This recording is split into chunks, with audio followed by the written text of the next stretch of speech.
Hospital pharmacy हम शुरू करते हैं। हॉस्पिटल फार्मेसी के अंदर क्या हॉस्पिटल सेटअप होता है। हॉस्पिटल फार्मेसी किसे कहते हैं, हॉस्पिटल की ऑर्गेनाइजेशंस क्या हैं, टाइप्स कितनी हैं, क्लासिफिकेशन। हॉस्पिटल फॉर्मूलरी किसे कहते हैं, इन पेशेंट आउट पेशेंट्स क्या होते हैं। हॉस्पिटल्स में ठीक तरीके से मेडिसिन का यूज़ कैसे कराया जा सकता है। विद इन हॉस्पिटल जो है मेडिसिन की डिस्ट्रीब्यूशन कैसे होती है। मेडिसिन डिस्ट्रीब्यूशन को कंट्रोल कैसे कर सकते हैं। हॉस्पिटल के अंदर कौन कौन सी हेल्थ एसेसरीज यूज़ होती हैं, कौन कौन सी सर्जिकल सप्लाईज यूज़ होती हैं। और community pharmacy, public health and community pharmacy. और एक फार्मेसी का लेआउट डिज़ाइन, मतलब अगर आपने एक फार्मेसी बनानी है तो ये जो मेडिसिन के रैक्स वगैरह होते हैं वो कौन सा लेआउट डिज़ाइन फॉलो करके बनाए जाते हैं। ग्रिड लेआउट होता है या फ्री फ्लो लेआउट होता है। और लास्ट में मैनेजमेंट ऑफ हॉस्पिटल वेस्ट। ये इसके जो हैं चैप्टर्स हैं, और छोटे छोटे चैप्टर्स हैं, एक एक दो दो पेजेस के। स्टार्टिंग हम लोग हॉस्पिटल से लेते हैं कि एक हॉस्पिटल होता क्या है। हॉस्पिटल जो है ये एक ऐसा मेडिकल यूनिट है, या एक हेल्थ केयर यूनिट है, या एक ऐसा इदारा है, या एक ऐसा इंस्टीट्यूशन है, या एक ऐसी जगह है जहां पर एक पॉपुलेशन को मेडिकल सर्विसेज दी जाती हैं। जहां पर लोगों को मेडिकल सर्विसेज दी जाती हैं। अब लोगों को मेडिकल सर्विसेज देने के लिए, उनको वो मेडिकल अटेंशन देने के लिए जो है वहाँ पे ट्रेन स्टाफ मौजूद होता है। ट्रेन स्टाफ जो है इसके अंदर डॉक्टर्स भी आ जाते हैं, जिसके अंदर नर्सेज भी आ जाती हैं, उसके अंदर फार्मासिस्ट भी आ जाते हैं, फार्मेसी टेक्नीशियन भी आ जाते हैं, उसके अंदर हर डिपार्टमेंट के डिफरेंट डिफरेंट जो है टेक्नोलॉजिस्ट और डिफरेंट डिफरेंट टेक्नीशियंस आ जाते हैं। तो एक ऐसा इदारा जहाँ पे ये तमाम ट्रेंड और सर्टिफाइड स्टाफ मौजूद हो। जस्ट ट्रेनिंग जरूरी नहीं है, वो सर्टिफाइड भी हो, उनके पास सर्टिफिकेशन भी हो, स्टाफ भी मौजूद हो, साथ साथ वहाँ पे स्पेशलाइज साइंटिफिक इक्विपमेंट्स भी मौजूद हो, जिसके थ्रू जो है बीमारियों को डायग्नोस किया जा रहा है और पेशेंट को हेल्दी बनाया जा रहा है। तो hospital is a health care unit which incorporates a combination of specialized scientific equipments and functioning through a trained and certified healthcare professionals।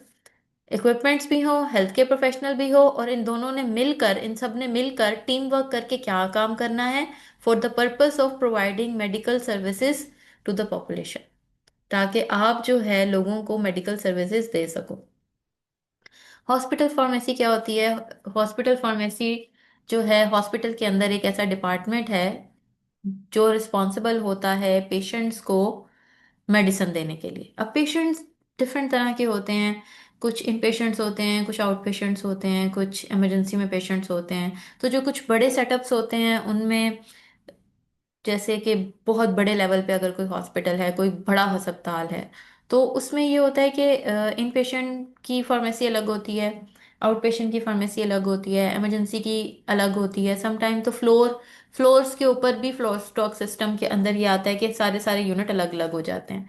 लेकिन अगर कोई एक छोटा सेटअप है तो उसके अंदर जो है तमाम चीज़ों के लिए एक ही फार्मेसी होती है, हॉस्पिटल फार्मेसी। और वहाँ पे जो फार्मासिस्ट काम कर रहा है वो हॉस्पिटल फार्मासिस्ट है, और उसकी सुपरविजन के अंदर बहुत से जो है वो फार्मेसी टेक्नीशियंस काम कर रहे होते हैं, जो कि डिस्पेंसिंग एंड कंपाउंडिंग देख रहे होते हैं। The department is headed by professionally competent, legally qualified pharmacist।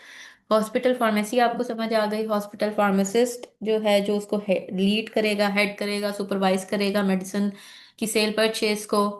और उसके अलावा जो है उसने क्या मेक श्योर करना है कि करेक्ट कंपाउंडिंग, डिस्पेंसिंग और मेडिकेशन की डिस्ट्रीब्यूशन हो रही है इन पेशेंट्स को, आउट पेशेंट्स को, और जितने भी वहाँ पे इमरजेंसी पेशेंट, सारे हर पेशेंट को जो है वो डिस्ट्रीब्यूशन ऑफ मेडिसिन करेक्ट हो रही है। अब एक हॉस्पिटल फार्मेसी के एम्स एंड ऑब्जेक्टिव्स क्या होते हैं। सबसे पहला एम एंड ऑब्जेक्टिव ये कि जो मेडिसिन सेल एंड परचेज हो रही है वहाँ पे, चाहे वो इन पेशेंट को हो रही है, आउट पेशेंट को हो रही है, और हॉस्पिटल एम्प्लॉयज को हो रही है, उनकी उसकी सेल एंड परचेज को ये सुपरवाइज की जाती है। दूसरा, उसने मेक श्योर करना है कि जो भी मेडिसिन आ रही है वो क्वालिटी प्रोडक्ट हो। ऐसा ना हो कि पैसे बचाने के लिए जो है लो क्वालिटी मेडिसिन ली जा रही हो। फिर आपने जो मेडिसिन, आपके पास कोई पेशेंट आ रहा है तो उसकी प्रिस्क्रिप्शन का आपने रिकॉर्ड रखना होता है। प्रिस्क्रिप्शन रिकॉर्ड मेंटेन होता है, समटाइम जो है पेशेंट की मेडिकेशन प्रोफाइल्स जो है वो मेंटेन होती हैं। जो कुछ बड़े लेवल पे ऊपर, अब पाकिस्तान में जो है ना, 2 नंबर काम भी बहुत होना शुरू हो गया हुआ है कि मेडिसिन वैसे भी मिल जाती है, आपको सबको पता ही है। तो इसमें एक चीज ये है कि गलत काम करने वाले हर जगह पे होते हैं। तो ठीक काम, बहुत से हॉस्पिटल जो हैं वो ठीक काम भी कर रहे हैं, मतलब कि 99.99% हॉस्पिटल्स की अगर हम बात करें तो उसमें ये चीज़ आती है कि असूली तौर पे प्रिस्क्रिप्शन जो है उसका आपके पास होनी चाहिए। पेशेंट को वापस प्रिस्क्रिप्शन आपने नहीं देनी। और अगर उसमें रीफिलिंग है कि पेशेंट को दोबारा से प्रिस्क्रिप्शन की जरूरत पड़ेगी, तो वो स्टेटस मेंटेन हो जाता है कि रीफिल है। नेक्स्ट टाइम जब उसकी मेडिसिन खत्म हुई है, उसको रीफिलिंग की जरूरत है, वो उसी फार्मेसी के ऊपर दोबारा जाए और वहां से रीफिल करवा ले। और दूसरी चीज ये कि इसी तरीके से जब आपके रिकॉर्ड इस तरीके से हॉस्पिटल में ही होता है, तो फिर आपकी मेडिकेशन प्रोफाइल का रिकॉर्ड भी उधर ही रहता है। उसके अलावा जो है, सम टाइम एक ये भी चीज़ है, हम लोगों ने फार्मास्यूटिक्स टू जब वन पढ़नी शुरू की थी तो हमने देखा था कि एक फार्मासिस्ट का रोल ये है कि वो मेडिकल जो ड्रग इंफॉर्मेशन है, मेडिसिन के बारे में इंफॉर्मेशन है, वो अपने साथ जो जितने भी अलाइड हैं, जैसे नर्सेज हैं और हाउस स्टाफ होता है और जो डिफरेंट डॉक्टर्स होते हैं, उनको वो इन्फॉर्मेशन भी दे। जैसे अब डॉक्टर्स हैं, उनको नहीं पता कि मार्केट में, तब तक नहीं पता चलेगा मार्केट में कौन सी न्यू न्यू मेडिसिन आ रही हैं जब तक उनके पास जाकर नहीं बताया जाएगा। एक तो कुछ डॉक्टर्स ऐसे होते हैं जो कि एकेडेमिया से या फील्ड के साथ या रिसर्च के साथ कनेक्टेड होते हैं, उनको साथ साथ पता चलता रहता है कि क्या क्या नई चीज़ें आ रही हैं, उनके साइड इफ़ेक्ट्स कम हैं ज़्यादा हैं, किस तरीके की कॉम्बिनेशनल थेरेपीज़ हैं। और ज़्यादातर जो है, जो कंपनीज न्यू प्रोडक्ट बनाती हैं, वो मेडिकल रैप्स वगैरह भेजती हैं, उनके थ्रू जो है वो इंफॉर्मेशन पास ऑन करती हैं। दूसरा जो है, मेडिकल रैप्स जो फार्मासिस्ट के पास जाते हैं, हॉस्पिटल फार्मेसीज में जाते हैं, वो आगे इंफॉर्मेशन फिर डिफरेंट तरीके से आगे पास ऑन करते हैं। उसके अलावा जो है, तमाम मेडिसिन की जो डिस्ट्रीब्यूशन है उसको इन्होंने देखना होता है कि डिस्ट्रीब्यूशन इन पेशेंट में किस तरीके से होती है, आउट पेशेंट में किस तरीके से हो रही है, इमरजेंसी में किस तरीके से हो रही है। उसके अलावा ये भी देखना है कि जो फ्लोर्स के अंदर, फ्लोर स्टॉक सिस्टम, फ्लोर के अंदर जो स्टॉक होता है मेडिसिन का, मेडिसिन थोड़ी बहुत होती है जो बड़े सेटअप्स होते हैं उनके अंदर, तो वो किस तरीके से मेंटेन हो रहा है, डिस्ट्रीब्यूशन किस तरीके से है। और कोई गलत काम नहीं होने देना, कोई 2 नंबरी नहीं होने देनी। उसके अलावा जो है, फार्मेसी या मेडिसिन से रिलेटेड जो है जितनी भी चीज़ें हैं उनको सुपरवाइज करना है। इवन जो मैंने आपसे कहा था कि हर हॉस्पिटल फार्मेसी में एक हॉस्पिटल फार्मासिस्ट होगा जो कि सुपरवाइज करेगा, और उसके अंडर जो लोग काम करेंगे वो फार्मेसी टेक्नीशियंस होते हैं, तो उनके सबकी एक्टिविटीज़ को उन्होंने सुपरवाइज भी करना है। फिर आपका ये चैप्टर नंबर 2 आ गया, हॉस्पिटल एंड इट्स ऑर्गेनाइजेशन। एक हॉस्पिटल जो है उसके अंदर किस तरीके से उसकी गवर्निंग बॉडी होती है, उसके अंदर किस तरीके से एक कंप्लीट ऑर्गेनाइजेशन एक इदारे को चलाया कैसे जा रहा है। तो हॉस्पिटल का जो है, इसका जो मैनेजमेंट सिस्टम है वो इस तरीके से है कि जो गवर्नमेंट हॉस्पिटल्स हैं वो आपकी गवर्नमेंट हैंडल करती है। मिलिट्री हॉस्पिटल्स जो हैं उनका कोई एक कमांडिंग ऑफिसर होता है। और जो प्राइवेट हॉस्पिटल्स हैं उनकी अपनी जो है गवर्निंग बॉडीज होती हैं, जिनके अंदर डायरेक्टर आ जाता है, एडमिनिस्ट्रेशन आ जाती है और मेडिकल स्टाफ आ जाता है। डिफरेंट सेटअप्स के डिफरेंट मैनेजमेंट सिस्टम्स होते हैं। गवर्नमेंट में एमएस हो गया, मिलिट्री के अंदर कमांडिंग ऑफिसर हो गया, प्राइवेट के अंदर उनका अपनी जो है डायरेक्टर हो जाए, सीईओ हो जाए। क्लासिफिकेशन ऑफ हॉस्पिटल्स की बात करें तो हॉस्पिटल जो फैसिलिटीज प्रोवाइड कर रहा है उन बेसिस के ऊपर जो है उनको क्लासिफाई किया जाता है। जैसे कुछ हॉस्पिटल्स होते हैं, एक हो गया जनरल हॉस्पिटल। जनरल हॉस्पिटल जो है वो मैक्सिमम जो है वो डिजीजेस को डील करता है। ठीक है, बहुत सी टाइप्स की डिजीजेस को, इंजरीज को भी डील करता है। इमरजेंसी डिपार्टमेंट भी होता है जिसमें उसको इमीडिएट और अर्जेंट बेसिस के ऊपर जो है ट्रीटमेंट फराहम किया जाता है। और लार्जर सिटीज के अंदर जो है कई जो है जनरल हॉस्पिटल्स जरूर होते हैं। स्पेशलाइज्ड हॉस्पिटल जो है वो एक स्पेसिफिक स्पेशलिटी के लिए होते हैं। ठीक है, और वो कौन कौन से हैं? जैसे चिल्ड्रन हॉस्पिटल जो है वो बच्चों से रिलेटेड, पीडियाट्रिक से रिलेटेड जो है वो डिजीजेस के लिए स्पेशलिस्ट होते हैं वहां पे। सीनियर हॉस्पिटल्स हो गए, साइकेट्रिक हॉस्पिटल्स के अंदर जो है आपकी ब्रेन से रिलेटेड, साइकोलॉजी से रिलेटेड और साइकियाट्री से रिलेटेड जो है वो डॉक्टर स्पेशलिस्ट होते हैं। कार्डियक हॉस्पिटल के अंदर कार्डियोलॉजिस्ट जो हैं वो मोस्टली ज़्यादा होंगे। ऐसा नहीं है कि यहाँ पे जनरल डिजीजेस नहीं देखी जाती या इमरजेंसी नहीं देखी जाती होगी, देखी जाती होगी, लेकिन मोस्टली जिसके लिए वो हॉस्पिटल मशहूर है या जिसके लिए वो हॉस्पिटल बेहतर है या जिसके लिए आप कह लो कि हॉस्पिटल को तरफ लोग ज़्यादा जाते हैं, वो डिपार्टमेंट है जिसके लिए वो स्पेशलिस्ट हैं। फिर आता है आपका कैंसर हॉस्पिटल और फिर सर्जिकल हॉस्पिटल, ट्रॉमा सेंटर्स जो कि इमरजेंसीज को देखते हैं, और रिहैबिलिटेशन हॉस्पिटल जो कि रिहैबिलिटेशन के अंदर जस्ट नारकोटिक से रिहैबिलिटेशन नहीं आती, बल्कि बहुत से जैसे जो आपके फिजियोथेरेपी के भी होते हैं वो भी रिहैबिलिटेशन सेंटर्स उसमें भी आ जाते हैं। उसके अलावा कह रहे हैं कि हॉस्पिटल्स जो हैं, कुछ टीचिंग हॉस्पिटल्स होते हैं जहाँ पे मेडिकल स्टूडेंट्स और नर्सेज का भी लिंक होता है।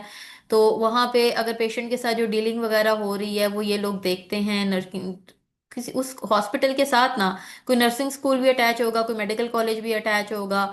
तो वहाँ के स्टूडेंट्स आके ऑब्जर्व करेंगे और सीखेंगे काम। वो प्रैक्टिस नहीं करते उन लोगों के ऊपर, वो सीखते हैं, वो ऑब्जर्व करते हैं।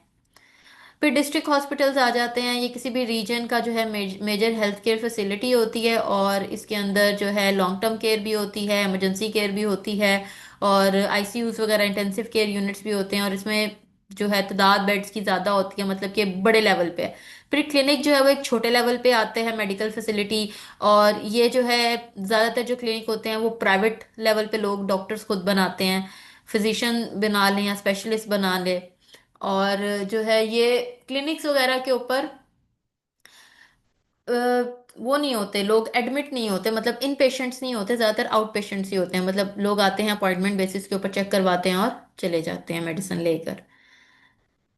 फिर ओनरशिप और कंट्रोल की बेस के ऊपर अगर हम लोग क्लासिफिकेशन देखें तो गवर्नमेंट हॉस्पिटल्स होते हैं। गवर्नमेंट हॉस्पिटल के अंदर टीचिंग, मिलिट्री, फेडरल हॉस्पिटल आ जाते हैं। फिर नॉन गवर्नमेंट हॉस्पिटल आते हैं। नॉन गवर्नमेंट हॉस्पिटल के अंदर फिर आएंगे प्राइवेट हॉस्पिटल फॉर प्रॉफिट, और private hospital for non profit जो चैरिटी या ट्रस्ट हॉस्पिटल्स होते हैं।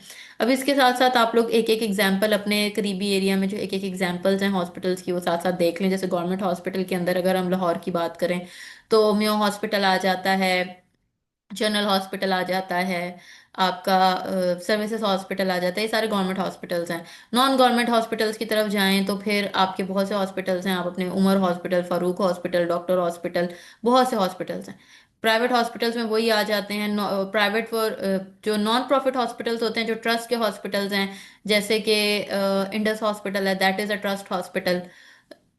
तो ये क्लासिफिकेशन उसकी बेस के ऊपर होगी। फिर अगर हम लोग डिपार्टमेंट्स देखें, हॉस्पिटल के डिफरेंट डिपार्टमेंट्स की अगर हम बात करें तो हर डिपार्टमेंट जो है हॉस्पिटल का जो एक बहुत बड़ा एक यूनिट है। अब इसमें डिफरेंट डिपार्टमेंट्स हैं या डिफरेंट वार्ड्स हैं। जैसे एक इमरजेंसी डिपार्टमेंट है, ठीक है। इमरजेंसी वाले क्या करेंगे उस टाइम पे, जो भी इमरजेंट ट्रॉमा सेंटर होता है, जो भी एकदम से कोई इमरजेंसी आती है उसको, पेशेंट को डील किया जाता है, उस इमरजेंसी को ठीक किया जाता है, उसको केयर दी जाती है। तो कुछ डिपार्टमेंट्स को अगर हम देखें, जैसे सर्जरी डिपार्टमेंट है। सर्जरी डिपार्टमेंट के अंदर जो है सर्जरी के थ्रू किसी ना किसी ऑर्गन को ऐड करना, रिमूव करना, रिप्लेस करना, ये इस इदारे में ये होता है। बॉडी को कट करना, ओपन करना, कोई ट्यूमर वगैरह रिमूव करना, कोई इंजरी को रिपेयर करना, ये इस डिपार्टमेंट में आता है। फिर नेक्स्ट हमारे पास आता है गायनोकोलॉजी डिपार्टमेंट। गायनोकोलॉजी डिपार्टमेंट जो है वो डील करता है रिलेटेड टू,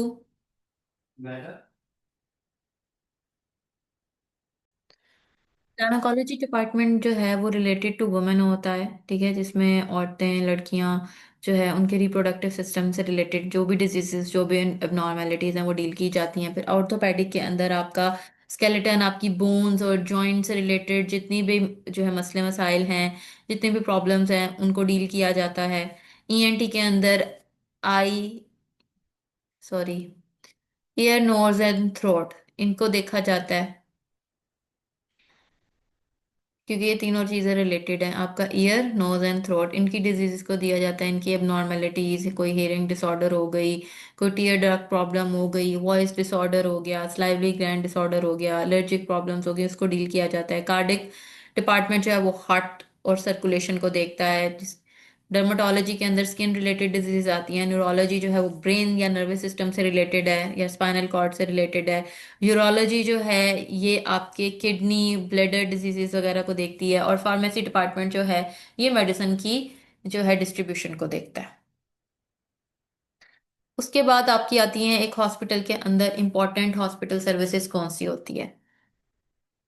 एक होती है आपकी नर्सिंग सर्विसेज। नर्सिंग सर्विसेज के अंदर आते हैं आपके नर्सिंग के स्पेशलिस्ट, मतलब आपकी नर्सेस। तो हमारा जो है यहाँ पे कल्चर ऐसा है कि इनको इतना इनको रिस्पेक्ट नहीं दी जाती है, लेकिन अब लोगों के अंदर अवेयरनेस ज़्यादा आ रही है। तो नर्सेस के जो है नेटवर्क के बगैर आपका हॉस्पिटल नहीं चल सकता। डॉक्टर ने जस्ट जो है आपको जो है प्रिस्क्राइब करना है, डॉक्टर ने आपको जो है ट्रीट करना है। मेन जो बाकी सारी चीजें होती हैं जैसे guidance, health care management, guidance, counselling, सारी चीजें जो हैं वो किसकी ड्यूटी होती है, नर्सेस की। मेडिसिन आपको टाइमली देना, आपकी केयर करना, वो आपकी ये नर्सेज ने देखना होता है। डाइटिक सर्विसेज के अंदर आपकी जो है ये डाइट से रिलेटेड, फूड एंड न्यूट्रिशन से रिलेटेड लोग होते हैं। जो कि अगर कोई abnormality है जिसको आप हेल्दी लाइफस्टाइल से या फूड फूड को या फूड इंटेक को, कैलोरी इंटेक को चेंज करके बेहतर बना के जो है आप उस डिजीज स्टेट को नॉर्मल स्टेट की तरफ लेके आ सकते हो, तो उसके लिए सर्विसेज दी जाती हैं। बहुत सी डिजीजेज हैं इस तरीके की। प्री डायबिटिक जो है उसको आप लोग ट्रीट कर सकते हो विद हेल्थ और लाइफस्टाइल चेंजेस। वुमेन के अंदर पीसीओएस है, उसको हम लोग जो है ट्रीट कर सकते हैं विद लाइफस्टाइल और विद फूड एंड न्यूट्रिशन।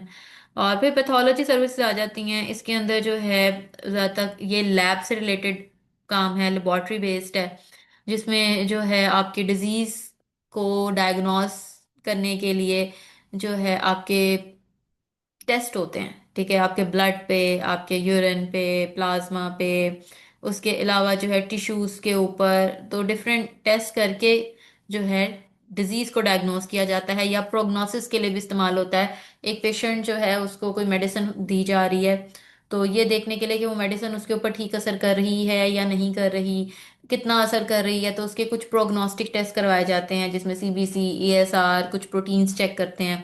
तो उसके लिए भी पैथोलॉजी सर्विसेज जो हैं वो यूज होती हैं। फिर ब्लड बैंक सर्विसेज हैं। ये भी होता लैब जैसा ही है, लेकिन ब्लड बैंक का जो डिपार्टमेंट है ये भी लेबोरेटरी है। कुछ हॉस्पिटल्स में होती है, कुछ में नहीं होती। ये ब्लड या ब्लड प्रोडक्ट्स को स्टोर करते हैं। और इसमें जो है जो बड़े सेटअप्स होते हैं उनके अंदर तो ब्लड बैंक सर्विसेज होती हैं कि मेक श्योर करें जैसे कोई इमरजेंसी पेशेंट आ गया है, इमरजेंसी पेशेंट आया है तो उसको ट्रॉमा हुआ है, कोई एक्सीडेंट हो गया, उसको तो ब्लड चाहिए। तो इमरजेंसी केसेस के अंदर प्रोवाइड हॉस्पिटल के अंदर एक ऐसा सेटअप होना चाहिए जो कि पेशेंट को ब्लड सर्विसेज प्रोवाइड करे। रेडियोलॉजी सर्विसेज क्या होती हैं? रेडियोलॉजी सर्विसेज के अंदर आपके एक्सरे, एमआरआई, सीटी स्कैन वगैरह आ जाते हैं, जो कि डायग्नोसिस और ट्रीटमेंट दोनों के लिए ज़रूरी होते हैं। हम लोगों ने जो है हॉस्पिटल की डेफिनेशन देखी, फिर हम लोगों ने हॉस्पिटल की एम्स एंड ऑब्जेक्टिव्स देख लिए, हमने हॉस्पिटल इस ऑर्गेनाइजेशन में ये हॉस्पिटल की कुछ क्लासिफिकेशन देखी है, फिर हमने डिपार्टमेंट्स देख लिए हैं, और फिर हमने हॉस्पिटल सर्विसेज।